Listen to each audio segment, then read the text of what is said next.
आज मी च्यवनप्राशचा दुसरा दिवस आहे च्यवनप्राश बनवण्याचा. त्याच्यामध्ये काल आम्ही जे आवळ्याचं हे काढलं होतं पल्प सगळं मावा ते आज भाजतोय तेलात आणि तुपात. गेले 4 तास झालं आम्ही भाजायचंच काम करतो. हे व्यवस्थित भाजलं तरच ते विदाऊट प्रिझर्वेटिव्ह वर्षभर टिकते व्यवस्थित. खडी साखर त्याच्यामध्ये आम्ही वापरतो. ही जी पत्री खडी साखर म्हणून मिळते आणि ती मग काड्यात घालून त्याचा पाक करून त्याच्यात बाकीचं सगळं मिक्स करून फायनल च्यवनप्राश बनवतो.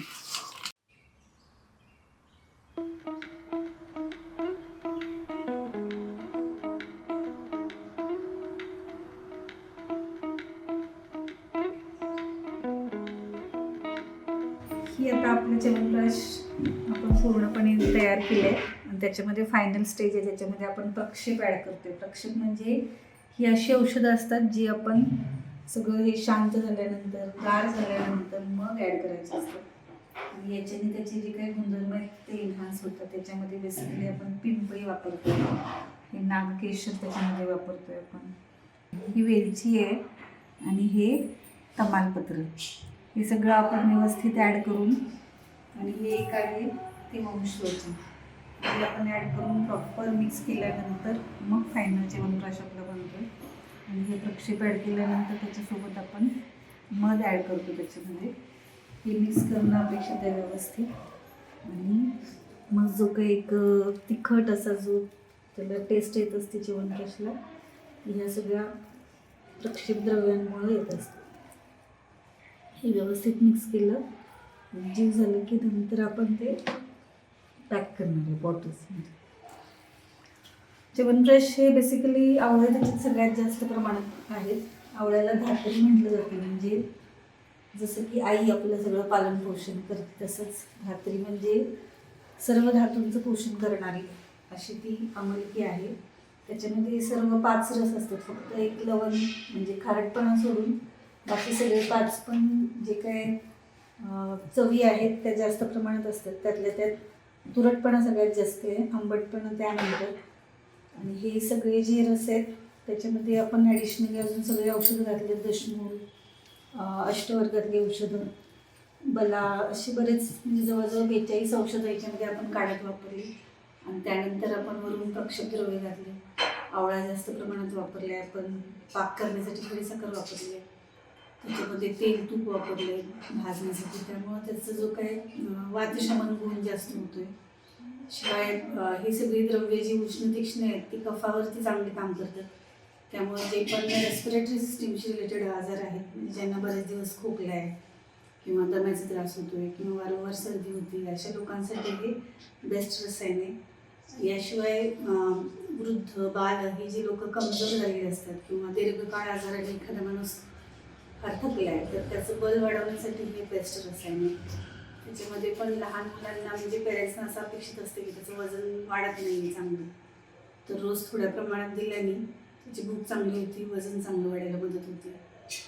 याशिवाय ज्यांना पण अपत्यप्राप्तीसाठी जे प्रयत्न करतात त्यांना पण शरीरशुद्धीनंतर आपण च्यवनप्राश दिलं तर त्यांचं शुक्रधातूचं पोषण व्यवस्थित होऊन जे काही संतती निर्माण करण्यासाठी त्यांना फिजिकली स्ट्रेंथ पाहिजे ती सगळी याच्याने अवेलेबल होते.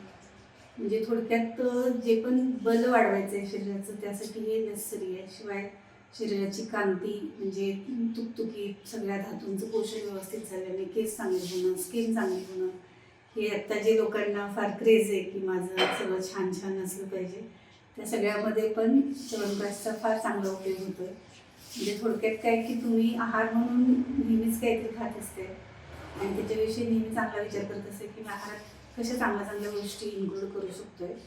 तर हे एक लेह स्वरूपात आहे. म्हणजे थोड्या प्रमाणात रोज जर तुम्ही घेतलं सकाळी तर ते सगळ्या धातूंचं पोषण करणार आहे, तुमचं पचन चांगलं वाढवणार आहे, अग्नी चांगला ठेवणार आहे, मलमूत्र विसर्जन व्यवस्थित व्हायला त्याची मदत होणार आहे आणि त्यामुळं कालांतरानं ते दीर्घायुष्य प्राप्त करण्यासाठी नेसलेली असते.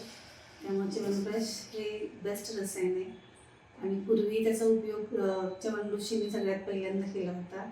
अश्विनी कुमार यांनी त्याचं फॉर्म्युलेशन त्यांना करून दिलं होतं. आत्ता पण आपल्या लेवलवरती मी माझ्या पेशंटसाठी ते बनवते आणि थोड्याफार प्रमाणात इतर लोकांना पण अवेलेबल होऊ शकते.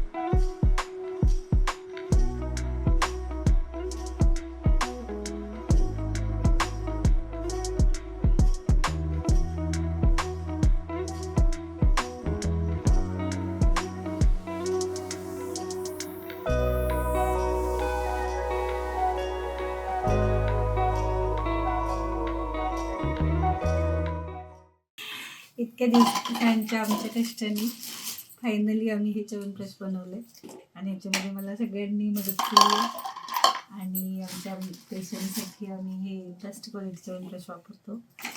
थोडंफार अवेलेबल पण होऊ शकते, फर्स्ट कम फर्स्ट सर्व या बेसिसवर आम्ही थोडं देऊ, पण जर तुम्हाला हवं असेल तर आम्हाला DM करा.